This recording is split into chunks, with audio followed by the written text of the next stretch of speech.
Ini memang screwdriver biasa, bos. Tengok dulu setup seterusnya. Memang nampak solid. Dalam kes ni, semua benda tersusun.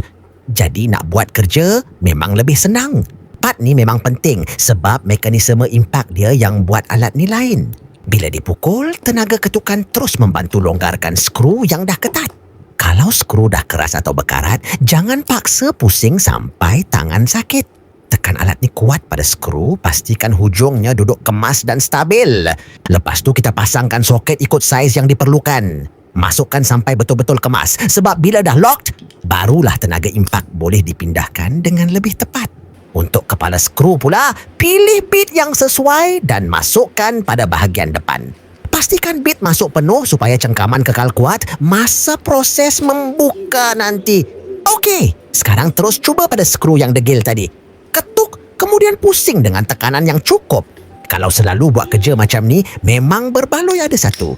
Lepas tu bos, aku terus buka skru yang dah mula longgar ni. Cara macam ni nampak ringkas. Tapi bila ruang sempit, alat yang sesuai memang banyak membantu kerja harian. Bila bahagian ni masih keras, aku tukar cara dan gunakan impact driver. Tekanan kena tepat pada kepala skru supaya hentaman masuk terus dan tak membazir tenaga tangan sendiri. Sekarang aku fokus pada skru yang melekat di bahagian sisi. Letakkan hujung bit tepat, tekan kemas. Kemudian bagi hentaman supaya skru yang degil mula bergerak perlahan dan terkawal. Bila dah nampak skru bergerak, aku teruskan tekanan secara konsisten. Tak perlu paksa sangat. Cuma pastikan alat kekal lurus supaya kepala skru tak mudah rosak masa buat kerja. Untuk bahagian yang lebih ketat, aku ulang hentaman sekali lagi. Bila cengkaman stabil dan bit kena tepat, skru mula keluar tanpa perlu tenaga berlebihan dari tangan aku sendiri. Akhir sekali skru dah berjaya dikeluarkan dan kerja pun siap. Dari mula sampai habis, alat ni memang memudahkan bila berdepan skru lama yang susah dibuka dalam kerja harian. Okey bos, mula-mula aku rapatkan alat ni pada bahagian skru.